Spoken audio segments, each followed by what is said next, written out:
Thank you for your time today, Dr. Jabala. Let's get straight into the virus. So how much do we know about this COVID-19 virus? We know that it's the same member of a larger family of these viruses known as coronaviruses. They actually exist everywhere. They spend a lot of their time with animals. So this is a third virus that has crossed. So we have SARS-1, MERS, and now SARS-2. We are beginning a completely uncharted journey with this virus. We don't understand a lot because the behavior is completely different. I was very surprised at the outbreak in China, the numbers of people that were infected in such a relatively small period of time. It's very unusual. This virus is much more aggressive and much more lethal. And for every virus, there is a certain level of lethality. There is a lethal dose. There is how much of this virus you need to have in your lungs before it kills you or before it makes you sick. With this virus, it's not very clear. It's actually very disturbing. There have been some interesting reports that they've had people who were sick and they were cured. They released them out of the hospital and then they got reinfected. The truth is very simple.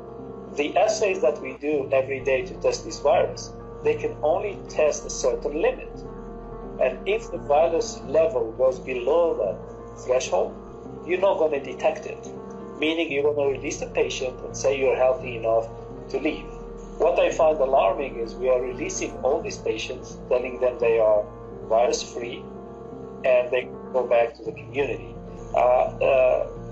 Many people, including me, we start calling it a very mysterious, very cryptic virus because we don't understand it, and it doesn't seem to only attack the lungs.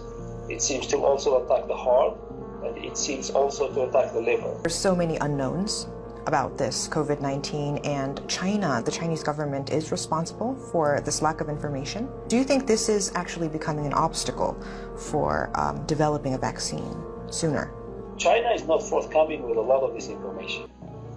This information is coming in different bits and pieces, and I think there are some fantastic people around the world that are spending time dissecting that information and putting it together.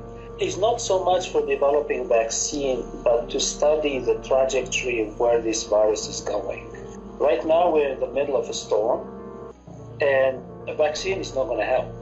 Even if we have a vaccine today, it's not going to help. I think people don't realize that vaccines don't work for every individual that gets the vaccine. Vaccine is a preventative thing. Vaccine is really helping your immune system to kickstart. Your immune system is really what protecting you. The vaccine is just helping, pointing to the immune system where to go. The information that we're lacking from China is about one individual, patient zero.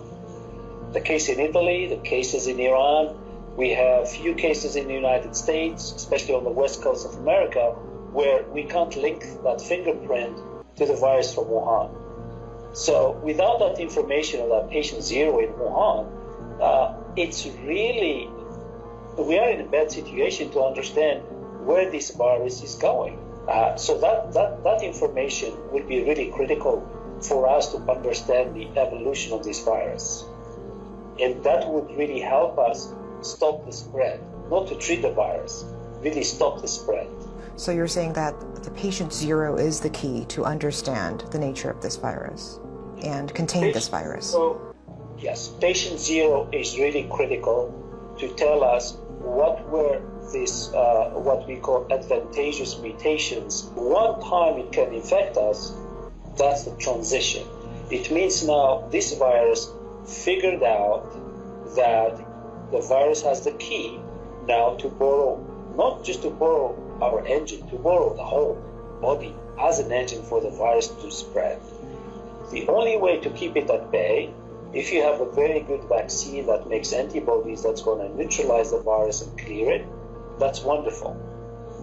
But for 20 years, many companies, many researchers have promised us a virus for SARS version 1. And we are in 2020 and this vaccine doesn't exist. Many reasons. One is there is no more threat, so everybody forgets about it. Two, they have tried and they have identified difficulties that these viruses are not amenable to a vaccine. And because of that, they may need several years of research.